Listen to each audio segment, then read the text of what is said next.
총선 이후에도 의사들과 정부 사이의 갈등이 계속되고 있지만 총리부터 대통령실 참모까지 사의를 밝힌 탓에 문제 해결이 더 어려워졌다는 지적이 나옵니다.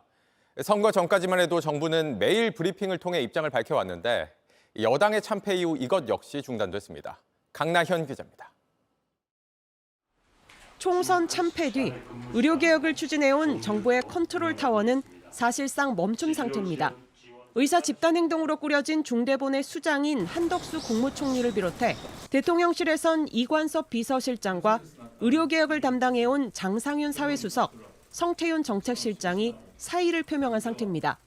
대통령실은 인적 쇄신을 내세우고 있지만 당장 후임 총리와 비서실장 인선부터 마땅한 인물을 찾지 못하고 있습니다. 대통령실 고위 관계자는 중요한 인사라 시간적 여유를 가져야 한다고 언급해 재정비에 상당한 시간이 걸릴 것으로 전망됩니다. 문제는 의정 갈등을 해결한 동력이 크게 떨어졌다는 겁니다. 총선 뒤 의료개혁을 추진할 구심점이 흐트러지면서 매일 브리핑을 했던 복지부는 침묵하고 있습니다. 총선 전날부터 열흘째인 내일도 브리핑은 없습니다. 대통령실 직속으로 꾸리겠다던 의료개혁 특별위원회도 진전이 없습니다. 내홍을 수습한 대한의사협회는 증원 백지화를 거듭 촉구했습니다. 현재 문제를 해결할 수 있는 분은 대통령이시라고 생각합니다. 의대 정원 증원을 멈추고 합리적이고 객관적인 기구에서 새로 논의할 수 있도록 방침을 바꿔주실 것을 부탁드립니다. 민주당이 제안한 공론화 특별위원회를 두고는 의대 증원에 찬성한 김윤 비례대표 당선인이 빠져야 한다고 주장했습니다. 또 의사 수를 결정할 위원회는 의료계와 정부가 1대1로 만나거나 의사가 다수를 차지해야 한다고 했습니다. JTBC 강나현입니다. 지금 의료계 이슈도 이게 총선 끝나니까 좀 잠잠해졌는데 이게 잠잠할 일이 아니거든요, 사실은. 우리가 지금 아프면 안 되는 상황이 계속 이어지는 거잖아요. 우리 지금 아프면 안 돼. 이런 걱정은 계속되고 있습니다. 환자 단체에서는 그 걱정 총선 끝났다고 사그라들지 않고 오히려 더 커지고 있습니다. 왜냐? 지금 해결책이 안 보이거든요. 화면 보여주시죠. 어제 대한의사협회 비상대책위원회 홍보위원장 김성근 위원장이 이렇게 말했습니다. 문제를 해결할 수 있는 분은 대통령이시라고 생각한다. 증원을 멈추고입니다.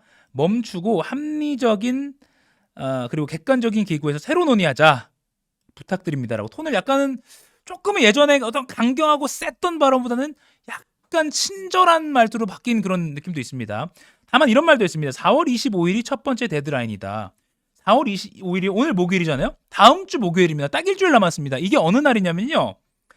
왜 지난달 25일부터 의대 교수들도 집단 사직서 제출했잖아요. 근데 이게 민법상 이제 이 사직서를 낸 게 효력이 발생하는 게 다음 주 목요일입니다. 한 달 지나고 나서부터입니다. 물론 이게 정부 압박용 카드이기 때문에 실제로 이 효력이 발생한다 하더라도 의대 교수들 상당수는 뭐 의료 현장을 지킬 가능성이 있다라고도 보지만 아무튼 법적으로 봤을 때도 이제 의대 교수들도 다음 주 목요일부터 사직서를 낸 사람들은 그냥 떠날 수 있는 겁니다. 정부에 항의한 차원에서라도요. 그러니까 의료계의 공백이 더 커질지 모른다라는 의구심이 또 그런 우려가 들고 있는 것이죠. 물론 정부도 지금 전공의들에게 전에 면허 정지한다라고 했을 때 그 행정처분을 끝까지는 가지 않고 그 면허 정지 본 통지라고 하는데 사전 통지는 했지만 본 통지까지는 안 간 상태입니다. 그러니까 약간 지금 최종 극단적인 카드까지는 서로 안 꺼내고 있는 상황이긴 한데 그거 말고는 말 대 말이 계속 그냥 진전 없이 이어지고 있다는 것이죠. 상황을 제가 정리해봤습니다. 정부와 의료계 상황을 이렇게 요약할 수 있을 것 같아요. 총선 전날인 9일부터 정부는 입장을 공개적으로 발표하는 게 없습니다. 상황 변화가 없습니다. 다만 지난 국무회의 모두 발언에서 윤 대통령이 의료개혁을 추진하되 합리적 의견을 더 챙겨 듣겠다 정도의 원론적인 그리고 4월 1일에 대국민 담화 때에서 크게 벗어나지 않은 그 정도의 입장을 한 줄로 이렇게 밝힌 바가 있고요. 의료계는요. 전국의과대학 교수협의회는 어제죠. 17일 성명서를 냈습니다. 의료계 단일화는 처음부터 변함없이 의대 증원 원점 재검토다라고 한 상황이고요. 전공의 단체 박민수 복지부 차관 경질을 요구하고 있고 고소장도 제출하겠다고 밝힌 상태죠. 그리고 전공의 중에 일부인 그 류 오카다 전공의는 의대 증원 원점 재검토하고 전공의들 군복무 기간 단축해라. 이게 전제 조건이다라고 또 개별적인 의견을 내기도 했습니다. 그러니까 결국 상황 변화 없이 계속 말만 주고받고 있는 상황은 크게 보면 변하지 않고 있다는 것이죠. 그러면서 다음 주 목요일 의대 교수들이 사직서를 낸 지난달에 냈던 게 이제 민법적으로 효력이 시작되는 다음 주 목요일만 이제 일주일 남은 상황입니다. 이런 상황이 또 우려되는 사건이 하나 있었습니다. 지난 17일에요. 60대 여성이 가슴 통증을 호소해서 119에 신고를 해서 이송을 했는데 병원 6곳에 10차례에 걸쳐서 응급실 수용 가능하냐라고 119가 물었는데 병실이 없다, 환자가 많다, 의료진이 없다 등등의 이유로 계속해서 거부를 당하다가 결국에는 부산의 한 병원으로 수용 가능하다는 답변을 받고 갔고요. 간 상태에서 최종적으로 수술을 기다리다가 사망한 사건이 있었습니다.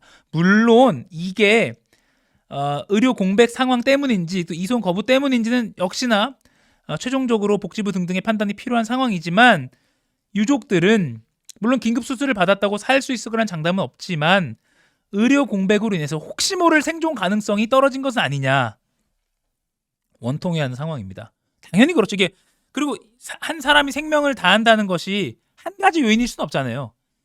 혹시나 빨리 1차 처음에 접촉했던 병원에 이송이 됐다면 거기서 긴급 수술을 받았다면 사람 생명이 다하고 나면 온갖 유족 남겨진 가족들은 그런 생각하게 되잖아요. 그러니까 지금 의료계 공백 상황을 대입해보지 않을 수 없는 상황인 거죠. 그래서 이런 지금 사례들은 계속 늘고 있는데 정부와 의료계 대화의 여지가 계속 뭐 크게 상황 변화가 없다.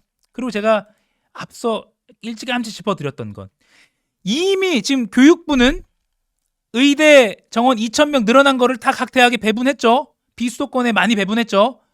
그걸 가지고 지금 대학들은 학칙 개정 절차를 밟고 있습니다. 그리고 한 달 뒤인 5월 말쯤에 학부모와 입시생들에게 수시 모집 지원 이렇게 하세요라고 요강이 공고가 되면 그때 되면 정말로 되돌리기 어렵기 때문에 시간이 얼마 남지 않았다. 이것까지 가버리면 수시 요강 공고까지 가버리면 정말 돌이키기 어렵기 때문에 그 전에 빨리 뭔가 해결을 하려면 해라 라는 겁니다.